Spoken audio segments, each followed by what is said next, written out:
Good morning, happy rising. So, I have a few things I want to talk about this morning. Still working on my first cup of coffee. I believe I just saw someone I knew. It's funny that way. How people can be. So, last night, another conversation with a friend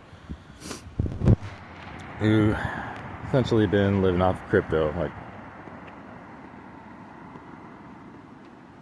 I'm not even sure if he actually initially purchased that crypto or if it just ended up as part of his portfolio as for getting paid for something. I don't know. You know, I could have gotten into crypto back when it was less than $1 Bitcoin. And there was a choice point in my life where, I would be a multi-millionaire right now. Said I bought physical. But there was a reason I bought physical. And as an investment, it's because what I said earlier. You do not actually own anything which you do not physically control. Everything else is societal agreements. Bitcoin is very much a huge societal agreement. It's an agreement that is like based on so many different societal agreements, including the societal agreement to continue to produce technological, fabrication, manufacturing, mining, all the things that we're currently doing, right? It takes an enormous infrastructure to be able to support this thing that people call cryptocurrency. Now, those things aren't the things that I want to see in the future going forward, and it's also not the things I see during this collapse phase, the systemic collapse which is already undergoing. What I see is that cryptocurrency stops being a functional mechanism of transfer of wealth. Okay. So that's where I'm going to go into this next, because this is what I think people in the freedom movement and all these things, and my friends who have wealth, right, don't seem to understand. And I'm going to break it out for you. Whew. This next world that's coming, that we're going to help co-create. I'm part of the demo crew, very much so. None of the rest of you guys could do it. Lack the courage, lack the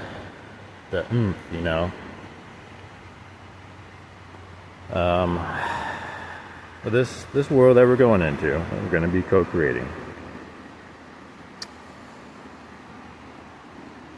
And we're going to be making decisions about,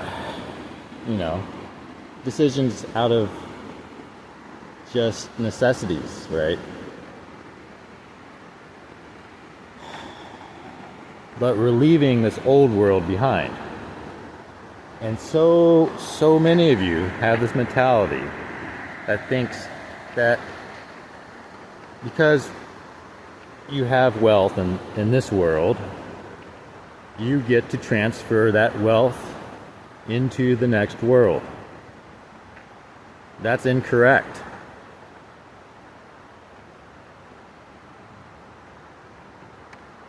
And if you really stop and think about it, it's extremely unfair to assume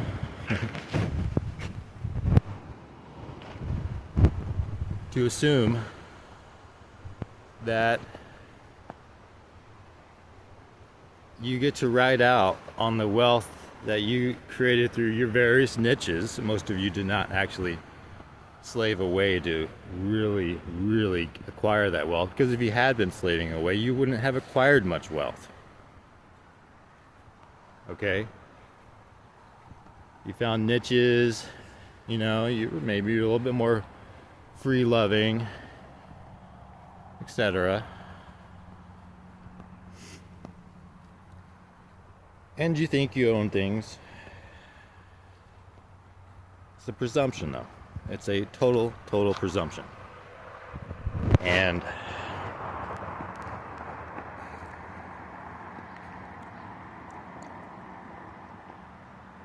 so many squirrels here. Kind of hungry. But they're so cute, too.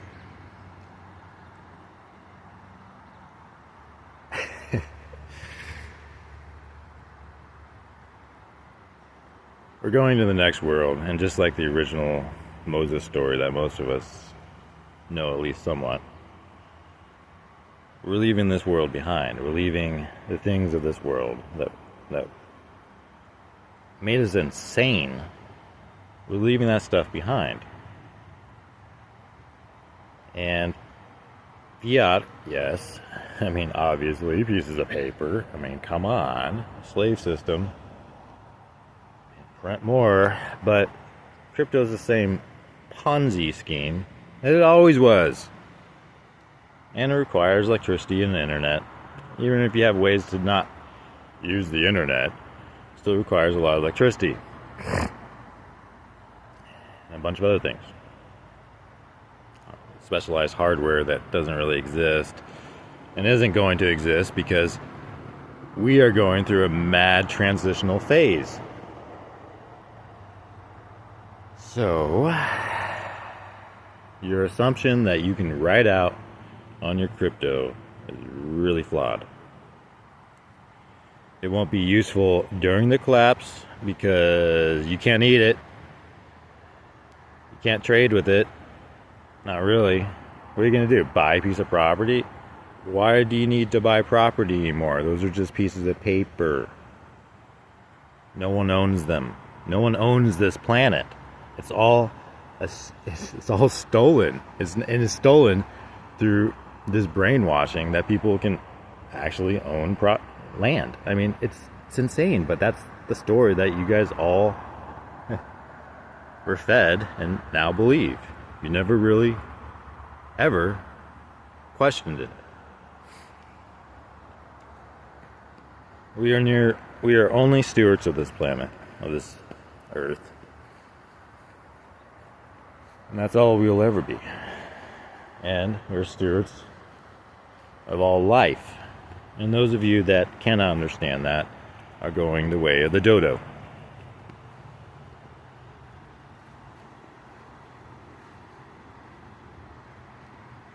So, not only is it really incredibly stupid to believe that crypto is going to be continued, it is a great investment, you know, you just write it out and no. But not only that, it's not fair. This is reset. You get to keep what you have on your back or with your person or in your homes. But you don't get to ride out on the wealth from the previous world into this next world. And that's insanity to think so. And what value is any of these things? If you have a whole bunch of gold, what can you do with it? Gold is the most useless of things unless you're making artwork with it. And that's another thought I was realizing yesterday, is that it is an absolute shame that we take all this gold and we make freaking blocks and coins, and it sits in a locked container for its entirety. Centuries, millennia, stored away like that. That is the most absurd use of gold ever. It's a beautiful metal. It's an absolutely gorgeous metal that can be pounded down by hand into extreme thinness and as artwork and a number of other things. It's beautiful. It's absolutely beautiful, but none of us even know that because we've never seen it. It's been stolen from us by these assholes that want to claim that because it's rare, it should only be used as transfers of wealth. Question things. This is crazy. Why should gold be used like that?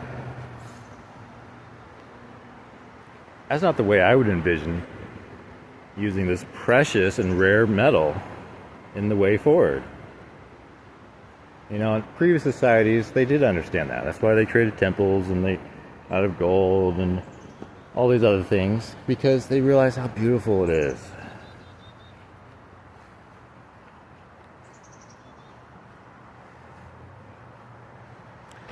But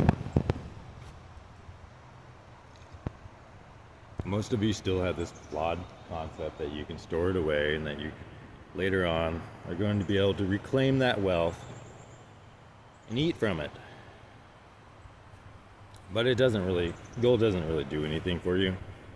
It may not change, might be immutable, but it just sits there. And you can eat it like, you know, people from Jerusalem ate their gold after the siege of Rome by the Romans. And then, of course, they were disemboweled by the Romans when they realized that people were eating their gold. It's a bad practice. Don't eat your gold. I mean, that right there will just lead to a bunch of people getting disemboweled for no reason at all, just because one person ate their gold. Don't eat your gold.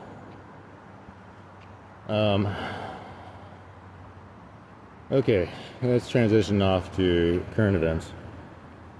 So, of course, what's happening this weekend is a big news thing. Oh, we're really close to opening the straits, and they're really broadcasting it this time. The weird shit happened yesterday. I don't know what happened.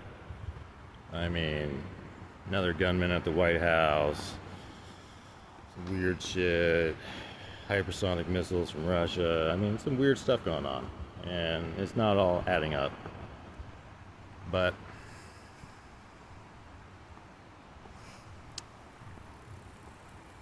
it'll probably become more clear here in a little bit.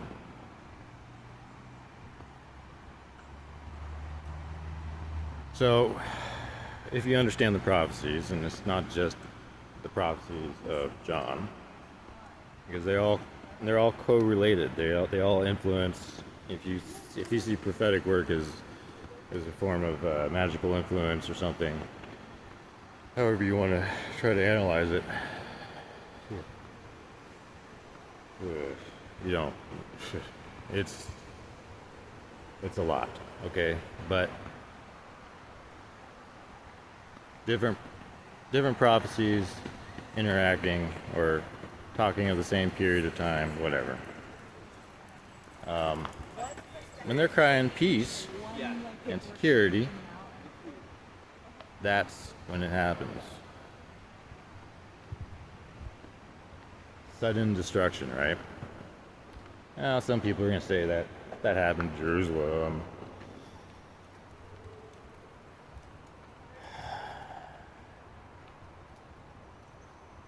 You know, there's a lot of people that want to say the prophecies were all fulfilled, but they're erroneous.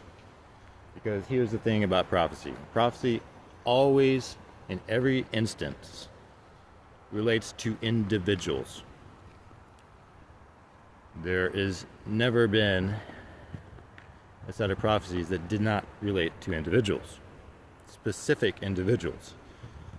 Not just empires and, you know, all this religious dogma about what, you know, basically the Romans wanted you to think about prophecy when they created Catholicism and co-opted Christianity. They so people have a don't have a full understanding what prophecy is. It always about individuals.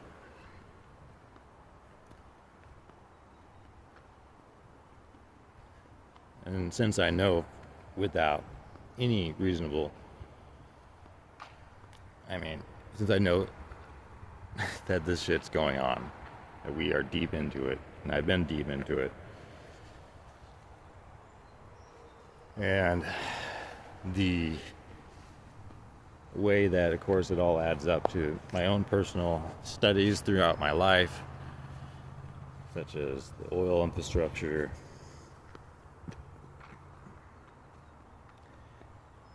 like this is the only time period where these prophecies are going to be fulfilled.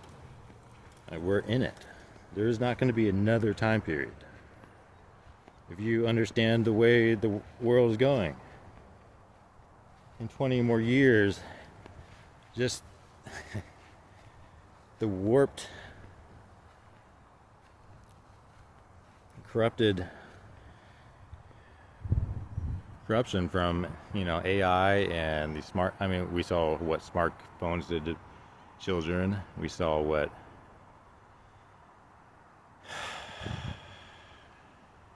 and we're about to see what AI is going to do to the populace. It's not good. It's there isn't a future beyond this. Not a good future. It's a future of the grossest form of slavery ever, if you can see into it, and where people don't have a way out at all. So it has to happen. This is it. There's no other time. There's no other window for these prophecies to fulfill. And I've been playing it out. I've been very vocal, regardless of whether or not any of you are paying attention. I know we're in it. And I don't see any other way that this whole peace and security thing would relate to anything beyond this point. Okay? This is the most critical thing that's ever happened, the strait getting closed. It's huge. So many of you are gonna think that peace has finally happened, and that things are gonna be okay, which even if this war ended tomorrow, things are not going to be okay. Things are going to be really bad because it's a systemic collapse. The supports have all been weakened. They're breaking. It's coming down already. You're not observant, so you don't see it. But we are here at this moment, and we are here at the peace and security moment. So I want you to really think about things right now. If you have wealth, and you're thinking you're going to ride out on your wealth, and you're thinking only about yourself or your family or whatever, first off, I'm going to say you're a despicable person. Because if you understand all these things and you think, I'm just going to take care of myself, and maybe this is the way I used to think. I'm not going to say otherwise. Yeah, I used to think only about myself. Until I put my mission first, right? Because those that don't put the mission first aren't making it through. Which is logically where I'm getting to. If you have wealth that you think you're going to sit out and ride on, you're wrong. I'm telling you so. You can reflect on my words later that I told you so. If you have Bitcoin, my recommendation is dump it right now. Dump it and buy physical things and help the people around you. They're also on mission. Get out of her. Get out of Babylon. If you haven't left your jobs yet, Now's the fucking time.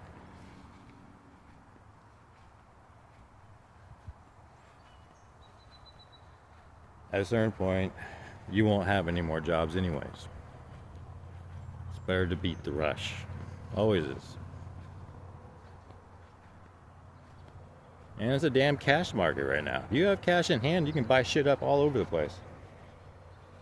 And it's going to become more like that a little bit until cash becomes useless itself. People are eventually going to want to barter stuff. You know? It's hard to say exactly how this will play out, and it's hard to say exactly what the time frame is. I mean, I was wrong about the time frame a number of times. Things take longer. I'm a little bit impatient at times. So yeah, they're pretty much saying peace and security. I expect that they'll actually fully say that we are doing it. We're opening it.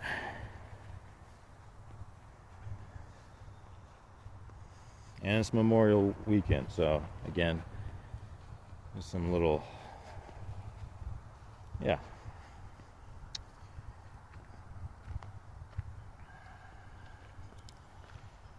This is a fun park, though. There's all kinds of crazy stuff here.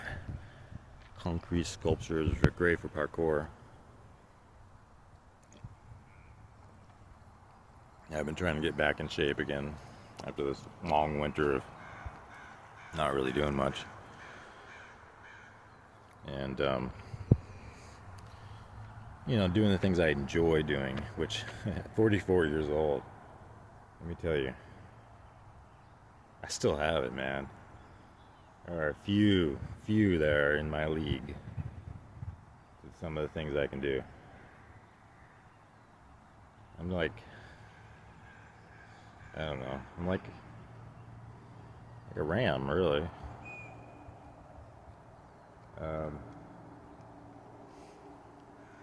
And I've only been getting better. It's weird. All my balance, my ability to just, you know, move in the forest, all that stuff. I've only been getting better. And I highly recommend you start getting your bodies in shape too, moving every day. Look at your screens less. I was gonna say, don't turn your TV on. Dude, if you still own a TV, you're a fucking moron. I mean, seriously, like, what are you doing to yourself? It's like having a crack pipe in your house. Like, what are you doing?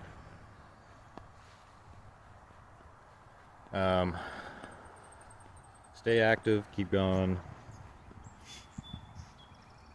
You know, stay aware, and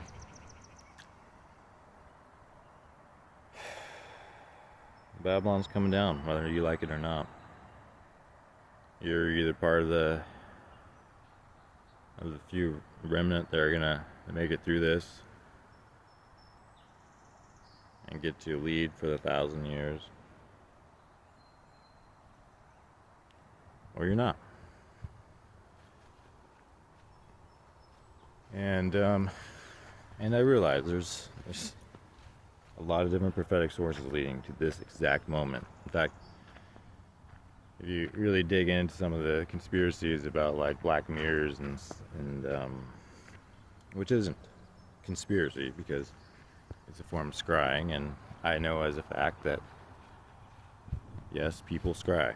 You can communicate with things and get information about future events. But there was a moment in probably about 2012 where it was impossible to see beyond where we're at now. And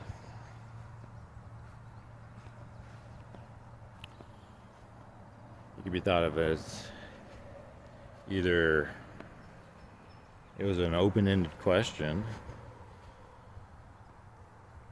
or there was something prohibiting the ability to see beyond that point. And that's, of course, the point at which I woke up to myself and my own identity. And yeah, however you want to see those years, but we are now, what, 14 years later, and it's been quite the journey. Those are the thoughts that I can still remember I wanted to speak about, and I'll probably have some more later. Have a great day, and yeah, free yourselves.